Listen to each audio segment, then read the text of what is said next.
ফেব্রুয়ারিতে ত্রয়োদশ জাতীয় সংসদ নির্বাচন। সারা দেশ প্রস্তুত হচ্ছে একটি অবাধ, সুষ্ঠু ও গ্রহণযোগ্য নির্বাচনের জন্য। আর এই নির্বাচন নিয়ে কী ভাবছেন সাধারণ মানুষ থেকে শুরু করে আগামীর জনপ্রতিনিধিরা, সে কথা জানাতেই ডিবিসি নিউজের ইলেকশন এক্সপ্রেস ছুটে যাচ্ছে সব সংসদীয় আসনে। এখন আছে সংসদীয় আসন ১১৮ ভোলা ৪-এ। স্বাগত সিএসআরএম ডিবিসি ইলেকশন এক্সপ্রেসে। আমরা রয়েছি ভোলা ৪ আসনে। এই আসনে বিএনপির পক্ষ থেকে প্রার্থী চূড়ান্ত করা হয়েছে বাংলাদেশ জাতীয়তাবাদী যুব দলের সাধারণ সম্পাদক নুরুল ইসলাম নয়নকে। তার পক্ষ থেকে আমাদের মাঝে অতিথি হিসেবে উপস্থিত রয়েছেন চরফ্যাশন উপজেলার সাবেক সভাপতি আহসানুল্লাহ বাহার। স্বাগত আপনাকে। ভোটের মাঠে যাচ্ছেন, ভোটারদের কেমন সাড়া মিলছে? আমরা আসলে দীর্ঘ 17টি বছর আমরা ফ্যাসিস্ট আওয়ামী সরকারের দ্বারা সারা বাংলাদেশের নেতাকর্মীর ন্যায় চরফ্যাশনও আমরা নির্যাতিত, নিপীড়িত। যখন 5ই আগস্টের পরে একটি আনন্দঘনপূর্ণ পরিবেশ তৈরি হয়েছে, তখন সারা বাংলাদেশের ন্যায় চরফ্যাশন মনপুরা উপজেলা বিএনপির নেতাকর্মীরা উচ্ছ্বাসিত, উজ্জীবিত। আমরা চরফ্যাশনের স্থানীয় সন্তান জননেতা নুরুল ইসলাম নয়নকে বাংলাদেশ জাতীয়তাবাদী দল বিএনপির পক্ষ থেকে নমিনেশন দেওয়ার পরে চরফ্যাশনের জনগণের মাঝে ব্যাপক সাড়া পাচ্ছি আমরা। কারণ ইতিমধ্যে যারা বিগত দিনে এই ফ্যাসিস্ট আমলে নির্বাচিত হয়েছেন, তারা আমাদেরকে বলতো যে ভাড়াটিয়া।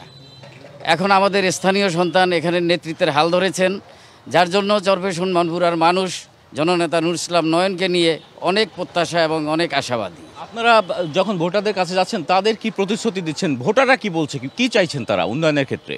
ভোটাররা সর্বপ্রথম চরফ্যাশন চাচ্ছে একটি সাম্য মানবিক চরফ্যাশন মনপুরা গঠন করা এবং মাদক, সন্ত্রাস, চাঁদাবাজ এগুলি নির্মূলে নুরুল ইসলাম নয়ন সাহেবের জন্য গুরুত্বপূর্ণ ভূমিকা পালন করে।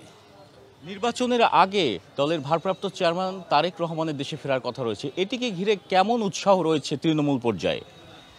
আমার তো মনে হয় অনেক আগে দেশনেত্রী বেগম খালেদা জিয়া বলেছিলেন যে তারেক জিয়া যেদিন বাংলাদেশের মাটিতে পদার্পণ করবেন, সেদিন সারা বাংলাদেশ লোকে লোকারণ্য হয়ে যাবে, ঢাকা শহর পাত হওয়ার জায়গা পাওয়া যাবে না। ঠিক একইভাবে চরফ্যাশন মনপুরার মানুষও আমাদের নেতার আগমনকে ঘিরে অনেক উচ্ছ্বাসিত এবং আনন্দিত।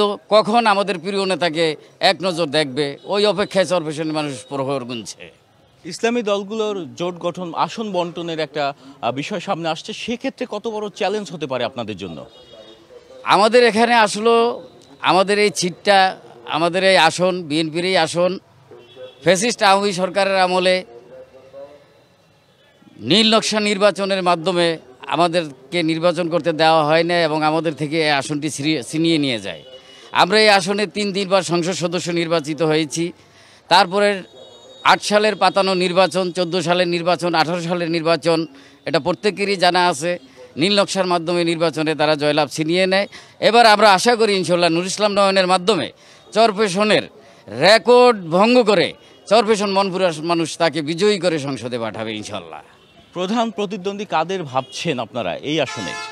আমাদের এই আসনে আসলে প্রধান প্রতিদ্বন্দ্বী বলতে এই আসনে জামাত ইসলাম আছে, কিন্তু আমাদের তুলনায় তারা অত্যন্তই নগণ্য। আমরা আমাদের প্রার্থী যে ক্লিন ইমেজ নিয়ে চরফ্যাশনের মাঠে নেমেছে, আশা করি তার পাশাপাশি অন্য কেউ দাঁড়ানোর কোনো সুযোগ নেই। জয়ের ব্যাপারে কতটা আশাবাদী? সবশেষ প্রশ্ন এটি। আমরা জয়ের বসে ইনশাল্লাহ 100% আশাবাদী। চরফ্যাশন মনপুরার মানুষ নুরুল ইসলাম নয়নকে পেয়ে আনন্দিত, উদ্বেলিত। তারা চরফ্যাশনে নুরুল ইসলাম নয়নের মতো একজন কেন্দ্রীয় নেতাকে পেয়ে অনেক আনন্দিত এবং বিপুল সংখ্যক ভোট দিয়ে তাকে নির্বাচনে জয়লাভ করবে, এটা আমাদের আশা এবং প্রত্যাশা। ধন্যবাদ আপনাকে। যেমনটি শুনছিলেন যে এখানে প্রার্থীর পক্ষ থেকে যারা প্রচারণা করছেন, তারাও জয়ের ব্যাপারে আশাবাদী। আমরা ভোলায় ছিলাম সারাদিন যুক্ত, এরপরে আমরা বিকেলে যুক্ত থাকবো বরিশাল 1 আসন থেকে। সেখানে সাধারণ মানুষ থেকে প্রার্থীরা কি ভাবছেন আগামী নির্বাচন নিয়ে, সেটি আপনাদের জানাবো। ততক্ষণ পর্যন্ত চোখ রাখুন সিএসআরএম ডিবিসি ইলেকশন এক্সপ্রেসে।